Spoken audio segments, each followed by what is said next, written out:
اگر کوئی غلطی ہو تو بتا دیں، آپ تو بتا ہی نہیں رہے تھے۔ میں نے سوچا کہ چلو میں ہی کوشش کر لوں، کرنل فریدی صاحب کو دماغ پر زور نہ دینا پڑے۔ اور پھر اس سے پہلے کہ کرنل فریدی کچھ کہتا، فون کی گھنٹی بجی۔ فریدی نے ریسیور اٹھایا۔ یس، ہارڈ سٹون، نمبر 11 بول رہا ہوں جناب۔ ماڈل کالونی کی کوٹھی نمبر 40 میں ایک بیوہ رہتی ہے، اکیلی، بوڑھی عورت ہے، ایک نوکرانی اس کے ساتھ رہتی ہے، ارجن داس کی بیوہ ہے، نمبر 11 نے کہا، اور فریدی چونک کر عمران کی طرف دیکھنے لگا۔ پھر یہ پتہ غلط ہوگا، انہیں واپس بلا لو، عمران نے کہا، اور فریدی نے انہیں واپس جانے کی ہدایت دے کر ریسیور رکھ دیا۔ ارے ہاں، ایک کار کا نمبر نوٹ کریں، 01036، مزدا 1200، ڈارک براؤن کلر، نیا ماڈل ہے، اس کے مالک کا پتہ کرا دیں۔ نہیں، پہلے مجھے تفصیل بتاؤ، تم مجھے چکر دے رہے ہو۔ وعدہ کریں کہ نقشہ بنا دیں گے۔ کیا بتا دوں، نقشہ تو تم نے درست بنایا ہے، اور مجھے یقین ہے کہ اصل نقشہ بھی تمہارے پاس ہے۔ ارے کہیں آپ مجھ پر ڈاکے کا الزام تو نہیں لگا رہے؟ آپ کی بلیک فورس عرف کالی طاقت عرف کالی دیوی آپ کو بتا سکتی ہے کہ میں تو ڈاکے کے بعد ایئرپورٹ پر پہنچا تھا۔ عمران نے خوفزدہ سے لہجے میں کہا، وہ مجھے معلوم ہے، لیکن تم نے نقشہ کہاں سے حاصل کیا، یہ بتاؤ۔ سنو عمران، معاملہ بے حد سنجیدہ ہے۔ میرا چوکیدار گورکھا قتل ہو چکا ہے، اور جہاں تک مجھے یقین ہے کہ سیکرٹری داخلہ بالم کپور اور ان کی بیگم بھی قتل ہو چکی ہیں، اور مجھ پر مسلسل قاتلانہ حملے ہو رہے ہیں۔ ایسے حالات میں تمہارا کچھ چھپانا نہ صرف میرے ساتھ دشمنی ہے، بلکہ میرے ملک کے ساتھ بھی، فریدی نے سنجیدہ لہجے میں کہا۔ ارے آپ تو بہت دور پہنچ گئے۔ اچھا پہلے یہ تو بتائیں کہ آپ مجھے ٹال کیوں رہے تھے؟ سچ پوچھتے ہو تو صرف اس لیے کہ یہ نقشہ دیکھنے کے بعد وہ لوگ میرے پیچھے لگ گئے ہیں۔ اگر میں نے تمہیں بتا دیا تو کہیں وہ تمہارے پیچھے نہ لگ جائیں، فریدی نے کہا، اور عمران ہنس پڑا۔ اسے معلوم تھا کہ یہ بات نہیں، لیکن ظاہر ہے اب وہ مزید کیا کہتا۔ اگر یہ بات ہے تو یہ لیجیے اپنا اصل نقشہ۔ عمران نے جیب سے اصل نقشہ نکال کر فریدی کے سامنے رکھ دیا، اور فریدی یوں نقشے کو دیکھنے لگا جیسے دنیا کا نوا عجوبہ سامنے آ گیا ہو۔ اور بات تھی بھی ایسی ہی۔ زبردست چکر دے کر ڈاک کلب والے کوٹھی سے نقشہ لے اڑے، اور اب عمران نے نقشہ نکال کر اس کے سامنے یوں رکھ دیا تھا جیسے ڈاک کلب والوں نے نقشہ یہاں سے لے جا کر عمران کے ہاتھ میں دے دیا ہو، جبکہ وہ جانتا تھا کہ عمران صرف اس وقت سے جبکہ وہ فریدی کی کار لے کر کوٹھی سے نکلا تھا، اس نے واپس آنے تک 2 یا زیادہ سے زیادہ 3 گھنٹے لگائے ہوں گے۔ بلیک فورس کی نظروں سے اوجھل رہا تھا، لیکن اتنے کم وقت میں اس نے نقشہ بھی حاصل کر لیا تھا۔ کمال ہے عمران، آج واقعی تم نے مجھے حیرت زدہ کر دیا ہے۔ گو میں تمہاری صلاحیتوں سے اچھی طرح واقف ہوں، لیکن آج مجھے یقین ہو گیا ہے کہ تم میں کچھ مخفوق الفطرت صلاحیتیں بھی ہوں گی۔ فریدی نے کہا، تو آپ کا مطلب ہے کہ میں نے کوئی جن وغیرہ رکھے ہوئے ہیں جو میری مدد کرتے ہیں؟ عمران نے ہنستے ہوئے کہا، اس نقشے سے تو یہی لگ رہا ہے، فریدی نے کہا، اور پھر خود بھی کہا مار کر ہنس دیا۔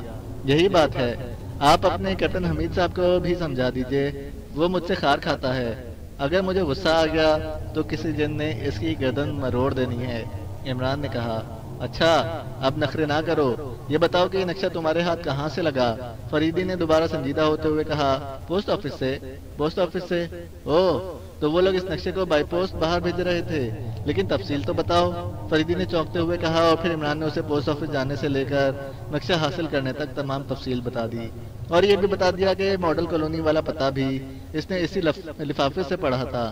البتہ اس نے کہانی میں کچھ ترامیم اس انداز میں کر دی تھی جیسے وہ کرافٹ کو مشکوک سمجھ کر اس کے پیچھے لگا ہو۔ اوہ کمال ہے، ویسے مجھ سے واقعی اب حماقتیں ہونے شروع ہو گئی ہیں، مجھے چاہیے تھا کہ میں ایسی جگہوں کو کور کرواتا، فریدی نے جھیکتے ہوئے کہا۔ عمران نے آج اسے ایسے انداز میں مات دی تھی کہ اس کی برتری تسلیم کرنے کے سوا فریدی کو اور کوئی چارہ بھی نظر نہ آ رہا تھا، کیونکہ اس کی بلیک فورس 2 روز سے کسی مشکوک آدمی کو تلاش نہ کر سکی تھی، اور عمران نے یہاں سے نکلتے ہی نہ صرف مشکوک آدمی ڈھونڈ نکالا تھا بلکہ وہ اصل نقشہ بھی واپس حاصل کرنے میں کامیاب ہو گیا تھا۔ اب اسے کیا معلوم تھا کہ یہ سب کچھ اتفاق سے ہوا تھا، اور عمران نے صرف اسے زج کرنے کے لیے بات بنا دی تھی۔ اس میں آپ کا قصور نہیں فریدی صاحب، عمران جہاں پہنچ جاتا ہے وہاں حماقتیں واقعی شروع ہو جاتی ہیں۔ عمران نے بات اس انداز سے کہی کہ وہ بھرپور طنز بھی تھا اور اس کے اپنے اوپر بھی جا سکتی تھی۔ اب تو اس کار کا پتہ لگانا لازمی ہو گیا ہے، صرف ایک خدشہ ہے کہ کہیں نمبر جعلی نہ ہو۔ امید تو نہیں ہے کہ نمبر جعلی ہو، کیونکہ کرافٹ کے ذہن میں بھی یہ بات نہ ہوگی کہ کوئی اس تک بھی پہنچ سکتا ہے، اسے کیا معلوم کہ اس کا حلیہ اور نام جاننے والا یہاں پہنچ چکا ہے۔ ہاں یہ بات بھی ہے، بہرحال ابھی پتہ چل جاتا ہے۔ جنرل فریدی نے نمبر گھمائے اور پھر رابطہ قائم ہوتے ہی کسی کو وہ نمبر لکھوا کر اسے کار کے مالک اور اس کے پتہ بتانے کی ہدایت دی۔ یہ بات بھی طے ہے کہ ڈارک کلب کا ہیڈ کوارٹر ماڈل کالونی میں ہے۔ کوٹھی نمبر تو کرافٹ غلط لکھ سکتا ہے، لیکن کالونی غلط نہیں ہو سکتی۔ انسانی نفسیات ہے کہ وہ دو جھوٹ بیک وقت نہیں بولتا، اور پھر اسے تو اب تک یہ علم نہ ہوگا کہ اس کا لفافہ دیکھا جا چکا ہے اور نقشہ واپس ہمارے پاس پہنچ چکا ہے، تو پھر پتہ لکھتے وقت کیسے یہ خیال آ سکتا ہے کہ لفافہ ہم چیک کر سکتے ہیں؟ اس کے علاوہ وہ لوگ یہاں نئے ہیں، اس کے ذہن میں لازماً وہی کالونی ہوگی جہاں وہ رہتے ہیں۔ اور آخری بات یہ کہ اگر وہ اپنی طرف سے کسی فرضی کالونی کا پتہ لکھ دیتا تو وہ کلرک بھی چونک سکتا تھا۔